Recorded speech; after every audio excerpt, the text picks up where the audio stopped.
جو وہ تفسیر کراتے ہیں مطلب وہ تھوڑے تھوڑے کراتے ہیں ان کے حساب سے. پھر ہم لوگ گھر پہ پڑھ رہے ہیں, ایکچولی میں گھر پہ پڑھ رہی ہوں اکیلے میں, تو ایسے ہو سکتا ہے جو مجھے سمجھ نہ آئے اس کی کوشچن کر لوں. جی ایسا ہی, یہ سیکنڈ آپشن تھا نا جو ہمارے بھائی نے سوال کیا اس سے پہلے, کہ اگر آپ کسی اہل علم میں سے کسی سے تفسیر نہیں پڑھ رہے تو سیکنڈ آپشن یہ ہے کہ آپ خود پڑھیں, اور اس میں اگر کوئی ایسا کویشچن ہو تو وہ آپ کسی سے کر لیں. تو بہتر ہے کہ جتنا زیادہ کسی اہل علم میں سے کسی کی سپرویژن میں آپ پڑھیں تو زیادہ بہتر ہے. اور اس سلسلے میں آپ ہمارے ان بھائیوں سے جو ناجحون والے ہیں ان سے کانٹیکٹ کر لیجئے, یہ آپ کو کسی بہن کا بتا دیں گے کہ آپ ان کے ساتھ جو صاحبہ علم ہوں تو آپ ان کی سپرویژن میں پڑھ لیں, یا باقاعدہ طور پر آپ جن کے آپ کو لیکچرز ملتے ہیں جو یہ ریکمینڈ کریں تو ان کے لیکچرز آپ تفسیر میں سن لیجئے. اگر یہ سب ممکن نہیں ہے تو جس طرح سے آپ چل رہے ہیں اس سے پہلے کہ آپ تفسیر پڑھیں اور اس میں جو کویشچن ہو وہ کسی سے پوچھ لیں, یہ بھی ٹھیک ہے انشاءاللہ. اللہ آپ کو برکت دے. بارک اللہ. جزاک اللہ خیرن. آپ پڑھاتے ہیں تفسیر؟ جی میں بھی تفسیر پڑھاتا ہوں. تو آپ کے گروپ میں ایڈ ہو سکتے ہیں ہم؟ جی انشاءاللہ اس میں بھی ایڈ ہوا جا سکتا ہے, وہ ہمارے بھائی آپ کو بتا دیں گے انشاءاللہ. تو پلیز بول دیجیے آپ, پھر آپ ہمیں ایڈ کرنے بولیے پھر ان کو. جی ٹھیک ہے انشاءاللہ, جزاک آپ اللہ ان سے خیرن. ان ٹچ رہیے. جی تو کیسے رہیں گے, مینس آپ مجھے ان کو بتا دیجیے میرے کو ایڈ کرنے کے لیے. سلمان بھائی ان کا کانٹیکٹ وغیرہ لے لیجئے آپ, یا آپ کا اگر کوئی گروپ ہے سسٹرز کا اس میں ان کو ڈال دیجئے, تو پھر انشاءاللہ جیسے ہی کوئی اناؤنس ایسا ہوگا ہماری طرف سے تو آپ کو بتا دیں گے, آپ شیئر کر دیجئے گا. جی بالکل شیخ صاحب, ہم ان کو بتا دیں گے, ان سے رابطہ کر لیں گے. اور جی انشاءاللہ. یہ اس ویڈیو کی ڈسکرپشن میں بھی جو ہے نا یوٹیوب کے اوپر آپ کو نمبر ایک مینشن ہوگا, آپ ادھر کانٹیکٹ کر سکتی ہیں انشاءاللہ. جی یہ ٹھیک ہے, آپ یہ کے بہتر میسج ہوگا. باکس میں بھی ڈال دیں گے تو چلے گا نا, آپ کی لائک وہ لنک وغیرہ یا واٹس ایپ کی لنک. جی چیٹ میں نمبر ڈال دیں گے انشاءاللہ. ہاں جی, تھینک یو سو مچ, جزاک اللہ خیرن. شیخ صاحب اور سوال لے سکتے ہیں آپ کہ بس ختم کرنا ہے؟ جی اور سوال لے سکتے ہیں کہ بس ختم کرنا ہے؟ میری طرف سے سوال لیے جا سکتے ہیں, 5-7 منٹ اور ہیں ٹھیک ہے, اگر ایک آپ سوال ہے. چاہیں.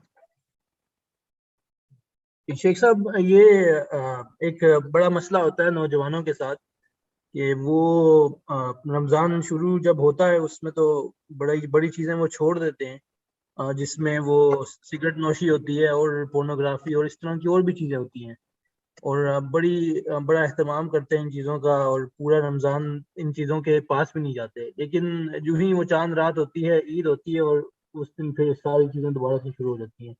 اس چیز کو کیسے ایک نوجوان جو ہے وہ ٹیکل اللہ کر اکبر. سکتا ہے؟ یہ بالکل ایسا ہی ہے. آج بھی ایک جگہ ایک بھائی ہے ہمارے, ان کا نکاح مجھے پڑھانا تھا, اس میں بھی یہ بات ہوئی, ویسے بھی ہوتی رہتی ہے کہ رمضان کی آخری رات کچھ لوگ, سبحان اللہ اللہ تعالیٰ ان کو ہدایت دیں, ہمیں بھی ہدایت دیں اور اس پر استقامت دیں, وہ اس طرح سے آزاد ہوتے ہیں کہ ایسا لگ رہا ہوتا تھا کہ جیسے انہی کو باندھا گیا تھا. رمضان کی رات ایسے بالکل ہر چیز سے آزاد ہو جاتے ہیں. حالانکہ ایسے بھی کچھ لوگ ہیں اعتکاف بھی کرتے ہیں, لیکن اس کے باوجود بھی اعتکاف سے آئے بالکل پرانی زندگی کی طرف لوٹ جاتے ہیں. آپ لوگ غور کیجئے, جس چیز کی طرف میں نے زیادہ توجہ دلائی آپ لوگوں کو اس ورکشاپ میں سے یہ تھے کہ آپ عبادات کو اور عبادات کی جو تعلیمات ہیں ان کو دل کے ساتھ جوڑیے. اور پھر میں نے جو زیادہ توجہ دلائی وہ یہ تھی کہ رمضان قرآن کا مہینہ, قرآن سے جڑ جائیے. اگر ایک نوجوان وہ رمضان کو قرآن کے سائے میں گزارتا ہے, اس طرح سے کہ وہ قرآن سیکھتا ہے, اس سے لطف اندوز ہوتا ہے, احکام و مسائل کا اس کو پتہ چلتا ہے, تو پھر انشاءاللہ وہ اس طرح کی روٹین اور عادات کی طرف نہیں جائے گا. لیکن جب ایسی کوئی چیز ہوتی نہیں ہے تو پھر وہ اس کی طرف چلے جاتے ہیں. تو پہلی میرے ایسے نوجوان بھائیوں کو میری پہلی گزارش یہ ہے کہ وہ لوگ قرآن کے ساتھ جڑنے کی بھرپور کوشش کریں, نمبر 1. نمبر 2, جیسے میں نے آخری سلائیڈ میں یہ لکھا ہوا نا, قرآن اور اہل قرآن سے تعلق, یہ صرف اس لیے لکھا ہے کہ رمضان کے بعد قرآن کی تعلیمات کو, قرآن کی کلاسز کو اور جو لوگ قرآن کی کلاسز کرواتے ہیں ان کو کبھی مت چھوڑیں، دوستی صرف ان سے لگائیں. یہ 2 کام. اور تیسری چیز میں نے کچھ بھائیوں کو بتایا سگریٹ نوشی وغیرہ کے حوالے سے ایک بات بتائی.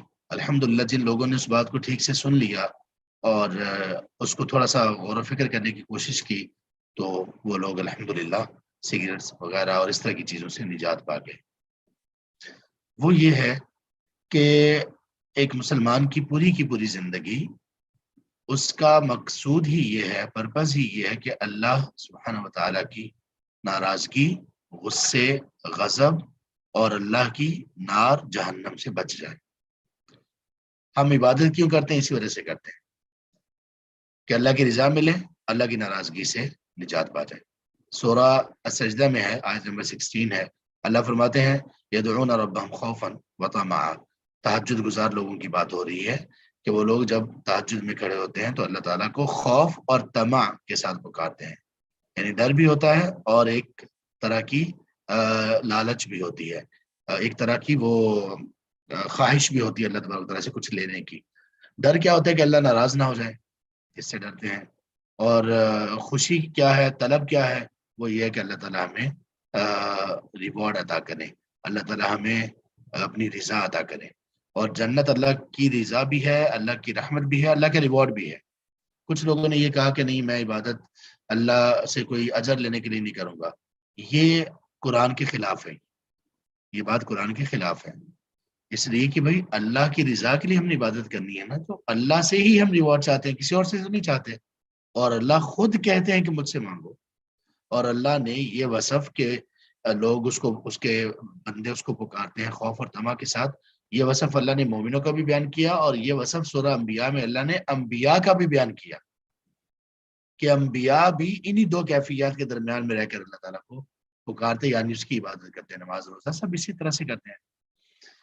تو ان کو آیت میں کون سی سناتا تھا؟ ان کو میں کہتا تھا اس آیت پر غور کرو یار، دیکھو ہماری نمازیں، روزے، ہماری ساری نیکیاں، ان کا مقصد کیا ہے؟ اللہ کی رضا اور اللہ کی رضا کو پانا اور غصے سے بچ جانا.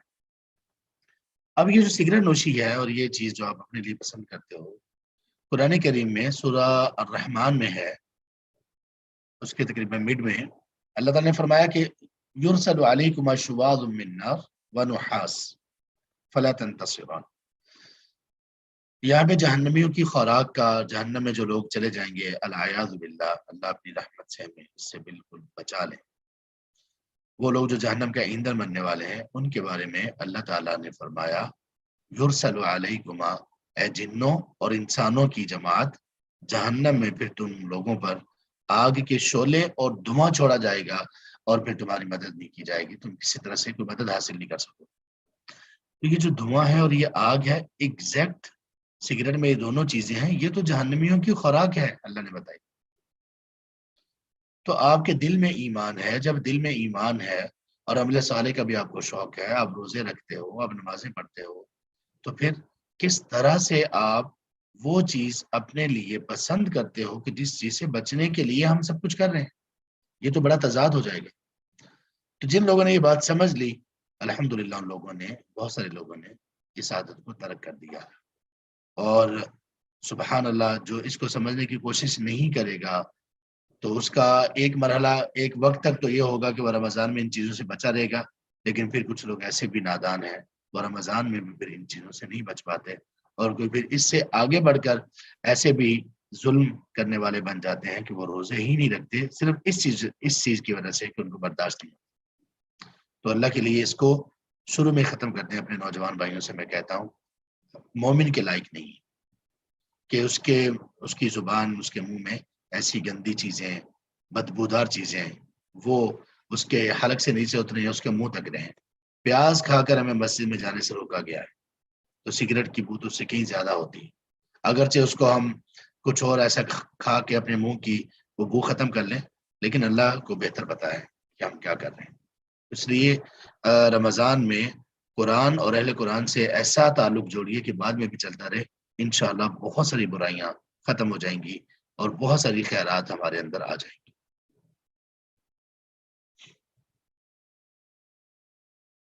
جزاکم اللہ خیر شیخ صاحب بس ایک آخری چیز، کیونکہ قرآن مجید کی بات ہو رہی ہے تو قرآن مجید کے اندر مطلب آپ کون سی تفسیر ریکمینڈ کریں گے؟ یہ بھی سوال آ رہے ہیں۔ اردو میں اگر عربی میں پوچھتے ہیں تو عربی میں تو سبحان اللہ ایک سے ایک بڑھ کر تفاسیر ہے۔ تفسیر السعدی سے شروع ہو جائیے، شیخ علامہ عبد الرحمن بن ناصر السعدی کی تفسیر ہے، بہترین تفسیر ہے، مختصر ہے، بہترین ہے۔ اس کے بعد ان کے ایک شاگرد کی تفسیر شیخ محمد ابن صالح العثیمین رحمہ اللہ کی تفسیر بہت اعلیٰ تفسیر ہے۔ اس کے علاوہ اور بے شمار تفسیر ہیں، ان میں سے تفسیر السعدی کا اردو میں ترجمہ ہوا ہے، وہ بھی لیا جا سکتا ہے، لیکن جو عربی میں اس کا مزہ ہے وہ اردو میں نہیں ہے۔ تفسیر ابن کثیر بھی اچھی ہے، لیکن اردو میں جو اردو والا طبقہ اگر پڑھنا چاہتا ہے تو اس میں اگر مختصر تفسیر لینا چاہتے ہیں تو مختصر تفسیر میں دو تفسیر ہیں، ایک ہے شیخ حافظ صلاح الدین یوسف رحمہ اللہ کی تفسیر جو کہ خانہ کعبہ میں کبھی تقسیم ہوتی تھی، ہر حاجی کو دی جاتی تھی ایز اے گفٹ، وہ مختصر میں اچھی ہے۔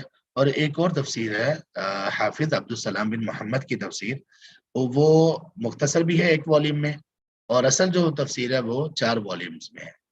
یہ بہت عمدہ تفسیر ہے، بہت عمدہ تفسیر ہے، سبحان اللہ۔ یہ جو شیخ اور استاذ ہیں انہوں نے اپنی زندگی کے کوئی 50 سال صحیح بخاری پڑھانے میں گزارے ہیں اور قرآن کی تفسیر پڑھانے میں گزارے ہیں، تو آپ جب ان کی تفسیر پڑھیں گے تو آپ کو پتہ چلے گا کہ واقعی سبحان اللہ کوئی بہت بہترین نچوڑ انہوں نے نکالا ہے، تو بہترین ہے۔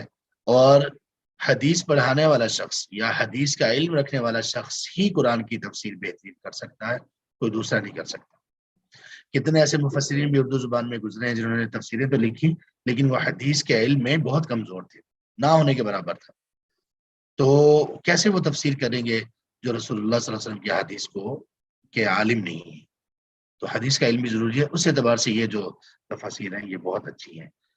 اس کا نام جو حافظ عبدالسلام بن محمد کی تفسیر ہے اس کا نام ہے تفسیر القرآن الکریم، تفسیر القرآن الکریم اردو میں ہے۔ اسی طرح سے عبد الرحمن کیلانی صاحب ہیں، ان کی تفسیر ہے تیسیر القرآن، وہ بھی عمدہ تفسیر ہے، کچھ عرصہ پہلے لکھی گئی۔ تو یہ کچھ تفاسیر ہیں، انشاءاللہ یہ بہت مفید رہیں گی اردو زبان کے لیے۔ جزاکم اللہ خیر شیخ صاحب۔